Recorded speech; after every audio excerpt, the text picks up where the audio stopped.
हाय दोस्तों, कैसे होंगे? मस्त होंगे, स्वस्थ होंगे। मैं रौनक पांडे आप लोगों को आज हिस्ट्री के पहला चैप्टर यानी प्रथम चैप्टर ईट मन के अस्थियां जो है उसके बारे में हम लोग पढ़ेंगे। उस चैप्टर के महत्वपूर्ण सब्जेक्टिव जो है यानी वीवीआई जो सब्जेक्टिव है वो सभी को देखेंगे और चैप्टर वाइज हम लोग पढ़ेंगे।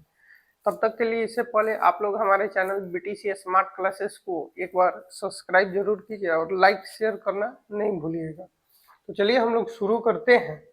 जो पहला क्वेश्चन है हम लोगों का, क्या है क्वेश्चन? तो कार्बन 14 विधि से आप क्या समझते हैं, अथवा कार्बन 14 विधि क्या है? तो कहने का अर्थ है कि किसी जीव के अवशेष की आयु तिथि निर्धारण की वैज्ञानिक विधि को ही हम क्या कहते हैं? कार्बन 14 विधि कहते हैं या कहा जाता है। कहने का अर्थ है कि कोई भी जीव, मानते हैं कोई जीव मृत अवस्था में है तो उसकी यानी पहचान के लिए, यानी वो मर जाता है तो उसकी पहचान के लिए उसके साक्ष्य के रूप में, ठीक है ना, उस क्या बचता है? तो कार्बन बचता है। क्या बचता है? कार्बन बचता है, ठीक है ना। इससे हमें या हम लोग किसी जीव के बारे में पहचान सकते हैं कि वो कौन सा जीव है और उसके अवशेष के माध्यम से उसकी आयु आंका जा सकता है कि कितने साल पुरानी है, ठीक है ना। तो उसे हम लोग क्या बोलते हैं? कार्बन 14 विधि कहते हैं, या इसे रेडियो कार्बन डेटिंग भी कहा जाता है, ठीक है ना। तो दोनों आप लोग याद रखिएगा। आगे कहा गया है कि इस विधि के अनुसार किसी भी जीवित वस्तु में कार्बन 12 एवं कार्बन 14 समान मात्रा में पाया जाता है। तो याद रखिए, कार्बन जो 12 है यह स्थिर है। क्या है? स्थिर है, ठीक है। इसका क्षय जल्दी नहीं होता है। लेकिन कार्बन जो 14 है यह क्या? अस्थिर है, यानी इसका जल्दी क्षय हो जाता है, यानी धीरे धीरे बहुत समय के बाद ही उसका क्षय हो जाता है कार्बन 14 का। कहने का अर्थ है कि यानी इसका क्या है? कार्बन 12 और 14 एक समान मात्रा में पाया जाता है, जिसकी उसकी मृत्यु अथवा विनाश, यानी जो उसकी मृत्यु अथवा विनाश की अवस्था, कार्बन 12 तो स्थिर रहता है लेकिन कार्बन 14 क्या होता है? निरंतर क्षय होने लगता है। अभी हम समझाएं कि कार्बन 12 जो है वो क्या रहता है? स्थिर रहता है, लेकिन कार्बन जो 14 है वो क्या होता है? धीरे धीरे समय के अनुसार क्षय होने लगता है, यानी नष्ट होने लगता है। और फिर जिस पदार्थ में कार्बन 14 की मात्रा जितनी कम होती है, ठीक है ना, जितनी कम होती है उतना ही वह प्राचीनतम माना जाता है, यानी उतना ही वह पहले के समय का माना जाता है। इस विधि लगभग यानी इस विधि को लगभग 50,000 साल तक, यानी 50,000 साल तक जीवों के वायु मापने के लिए यह क्या है? सटीक है। यानी अभी से लेकर 50 साल पहले तक के अगर कोई जीव के अवशेष मिले हैं, ठीक है ना, तो उसको कार्बन 14 विधि के द्वारा हम लोग क्या कर सकते हैं? माप सकते हैं, यानी आंक सकते हैं उसकी आयु कितनी है। तो याद रखिए, यह कब से क्षय होना शुरू हो जाता है? तो लगभग 5730 वर्ष तक इसकी क्या होती है? आयु होती है। उसके बाद वह क्या होता है? धीरे धीरे क्षय होने लगता है, यानी नष्ट होने लगता है, ठीक है ना। तो आगे हम लोग बढ़ते हैं नेक्स्ट क्वेश्चन की ओर। क्वेश्चन नंबर 2 कह रहा है कि इतिहास के लेखन में अभिलेखों का क्या महत्व है? तो कहने का अर्थ है अभिलेख किसे कहते हैं? कहने का अर्थ है कि अभिलेख किसे कहते हैं, आप लोग इसमें आसानी से समझा देंगे, ठीक है ना। तो लिखा गया कि मौर्य काल से लेकर मध्य काल तक इतिहास लेखन में अभिलेखों का खास महत्व है। यानी अभिलेख का क्या है? खास महत्व है। अभिलेख वे होते हैं जो पत्थर, धातु, मिट्टी इत्यादि पर खुदे हुए लिखा अभिलेख, ठीक है ना, यानी जो खुदे हुए होते हैं, ठीक है ना, और उनमें शासक अपनी उपलब्धियां, कार्य एवं राजधर्म के बारे में लिखवाते हैं, जिसे हम लोग क्या बोलते हैं? अभिलेख बोलते हैं। क्या बोलते हैं? अभिलेख बोलते हैं। जैसे आप लोग देखे हुए प्राचीन समय में जी जो राजा था वह अपने शासन काल में सिक्का पर अपना नाम लिखवाता था, मूर्ति इत्यादि का चित्र बनवाता था, ठीक है ना। तो वो सब क्या थे, यानी लिखने की प्रक्रिया और जो धातु था उस समय, ठीक है ना, तो वो पत्थर हो या धातु हो या मिट्टी पे हो, जो लिखा जाता था उसे हम लोग क्या बोलते थे, अभिलेख बोलते थे, ठीक है ना।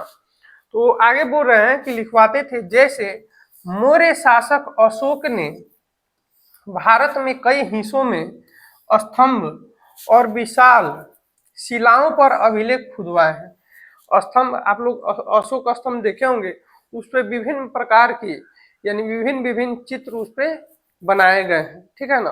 तो उस पे जो लिखा गया उसके स्तंभ पे, ठीक है ना, उसको हम लोग क्या बोलेंगे, अभिलेख बोलेंगे। क्या बोलेंगे, अभिलेख बोलेंगे।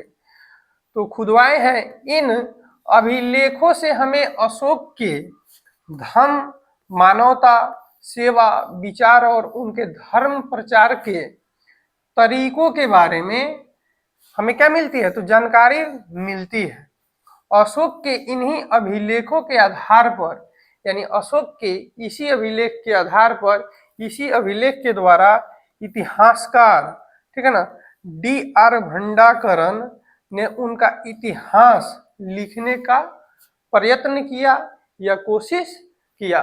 तो कहने का अर्थ है कि मिट्टी इत्यादि पत्थर पे लिखे हुए, यानी जो चीज लिखा हुआ मिलता है उसको हम लोग क्या बोलते हैं, अभिलेख बोलते हैं। अपने से आसान शब्दों में आप इसका आसानी से उत्तर दे सकते हैं, ठीक है ना। चलिए नेक्स्ट क्वेश्चन की ओर बढ़ते हैं। क्वेश्चन नंबर 3 कह रहा है कि मोहनजोदड़ो के औरंगाबाद के विषय में लिखे अथवा विशाल औरंगाबाद पे टिप्पणी लिखे। तो कहने का अर्थ है कि मोहनजोदड़ो में एक विशाल औरंगाबाद मिला है, जिसमें या इसमें, देखिए ये गलती लिखा गया, 27 होगा, 6 लिखा गया। 27 कमरों की 2 कतारें थी, ठीक है ना, या 27 कमरों वाला क्या था, तो एक मतलब घर बोल सकते हैं, महल बोल सकते हैं। और इसके बाहर चबूतरे बने थे। क्या बने थे, तो चबूतरे बने थे जहां अनाज सुखाया जाता था। यानी उस चबूतरे पे क्या सुखाया जाता था, तो याद रखिएगा, क्या सुखाया जाता था, अनाज, ठीक है ना, सुखाया जाता था। यहाँ किसानों से कर के रूप में, कर मीन्स कर्ज, ठीक है ना, कर्ज के रूप में अनाज एकत्र कर, यानी मानते हैं जो किसान पैसा नहीं दे सकते थे तो कर के रूप में क्या लिया जाता, तो अनाज लिया जाता था, ठीक है ना, एकत्र कर रखा जाता था। जब फसल खराब होती थी, यानी सूखा मतलब बाढ़ इत्यादि की जब संकट आता था, ठीक है ना, तो उस समय उत्पादन कम हो जाता था। यानी बाढ़ ये सब आता है, सूखा पड़ जाता है, तो देखते हैं फसल नुकसान हो जाती है, जिससे क्या होता है, उत्पादन में कमी आ जाती है। तो उस अनाज को, ठीक है ना, या अनाज का वितरण नगरवासियों में किया जाता था। यानी उस समय वहां पे, यानी मोहनजोदड़ो में, ठीक है ना, यानी बाढ़, सूखा इत्यादि का जब अकाल पड़ता था तो खाने के लिए क्या हो जाता था, कमी हो जाती थी, क्योंकि फसल इत्यादि क्या हो जाते थे, नष्ट यानी खराब हो जाते थे, ठीक है ना, जिससे उत्पादन नहीं होती थी। तो जो एकत्रित अनाज थे, ठीक है ना, यानी जो एकत्र अनाज किया हुआ था उसको क्या किया जाता था, पूरे नगरवासियों को यानी भोजन के रूप में, खाने के तौर पे क्या किया जाता था, तो दिया जाता था। क्या किया जाता था, दिया जाता था, ठीक है ना। चलिए अगला क्वेश्चन है हम लोग का 4। क्वेश्चन नंबर 4 कह रहा है कि हड़प्पा सभ्यता की 4 प्रमुख नगर केंद्रों के नाम लिखें। तो हड़प्पा सभ्यता के 4 प्रमुख केंद्र निम्नलिखित हैं, यानी 4 केंद्र का नाम लिखना है। तो सबसे पहला है क्या, हड़प्पा, दूसरा क्या है, मोहनजोदड़ो, तीसरा क्या है, लोथल, और चौथा क्या है, कालीबंगा, ठीक है ना। चलिए नेक्स्ट क्वेश्चन की ओर हम लोग बढ़ते हैं। क्वेश्चन नंबर 5 कह रहा है कि हड़प्पा सभ्यता की किन्हीं 2 विशेषता का उल्लेख करें। तो हड़प्पा सभ्यता की 2 विशेषता लिखना है हमको, ठीक है ना, यानी हम लोग को बताना है। तो चलिए निम्नलिखित है, एक में यह भारत की प्रथम नगरीय सभ्यता थी।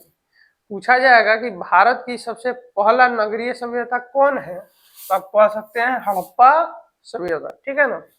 दूसरी इसकी विशेषता यह है कि इस सभ्यता के नगर यानी नगर जो था जाल की तरह बसे थे, यानी बहुत घना नगर था, ठीक है ना।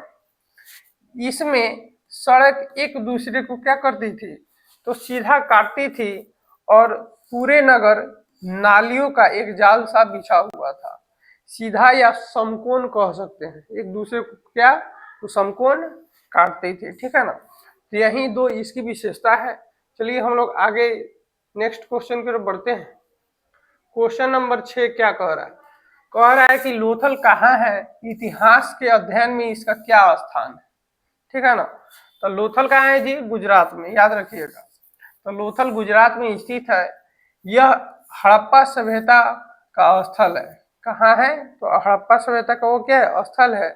जो इतिहास में इसका महत्व इसलिए है क्योंकि वहां पे हड़प्पा के लोगों के बाहरी दुनिया से व्यापार के प्रमाण मिले थे।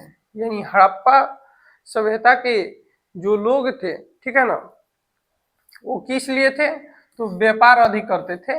यानी एक स्थान से दूसरे स्थान क्या, यानी कोई भी वस्तु को ले जाते थे, मंगवाते थे, ठीक है ना।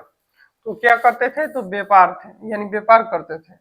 लोथल में बेलनाकार मुहरे, युगल 100 धान, ठीक है ना, 200 का एक साथ दफनाना, उसी को बोलते हैं क्या होता है, 100 धान, ठीक है ना। और गोदीवाड़ा का अर्थ होता है बंदरगाह, क्या होता है, बंदरगाह जैसे चीजें पाई जाती हैं या पाई जाती थी, ठीक है ना। तो कहने का अर्थ है कि इतिहास के अध्ययन में यानी इसका क्या स्थान है, तो याद रखिएगा मुख्य मुख्य टॉपिक इसको लिखना है। जैसे वो क्या करते थे, तो व्यापार करते थे, वहां पे अनेक प्रकार के बंदरगाहें मिली, ठीक है ना, वहां पे 200 को एक साथ दफनाने का साक्ष्य मिला, ठीक है ना। तो आगे चलिए हम लोग बढ़ते हैं नेक्स्ट क्वेश्चन की ओर। क्वेश्चन नंबर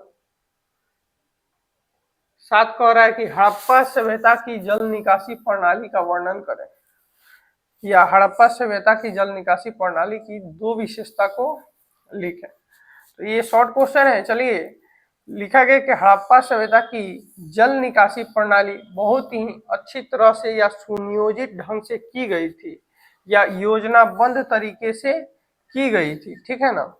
घर, सड़कें और नालियों या नालियां एक साथ योजना बनाकर बनाई गई थी। यानी घर और नाली एक साथ बनाया गया था कि नाली का जो पानी का निकास हो, यानी घर में जो नाली है उसका पानी का निकास किस प्रकार से किया जाए, ठीक है ना। तो बहुत ही क्या एक साथ किया गया था और सुनियोजित ढंग से, सही तरीके से।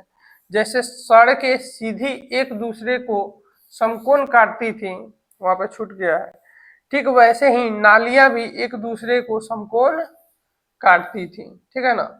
पैरों परों का पानी, सॉरी वहां पे परो लिखा गया है, घर होगा, घरों का पानी, घरों का पानी पहले गली नाली में जाता था, फिर वहां से मुख्य नाली में चला जाता था, ठीक है ना। तो कहने का अर्थ है कि वहां का जो व्यवस्था था, यानी जल निकासी प्रणाली बहुत ही अच्छे तरीके से बनाई गई थी। वहां पे नाली और घर कैसे बने थे, तो एक ही साथ बने थे, और एक दूसरे को कैसे काटते थे, तो समकोण काटते थे। इसकी विशेषता भी लिख सकते हैं। चलिए नेक्स्ट क्वेश्चन है। क्वेश्चन नंबर 8 कह रहा है सिंधु घाटी सभ्यता के 100 दाह संस्कार के प्रकार लिखें। तो निम्न प्रकार है इसके, ठीक है ना।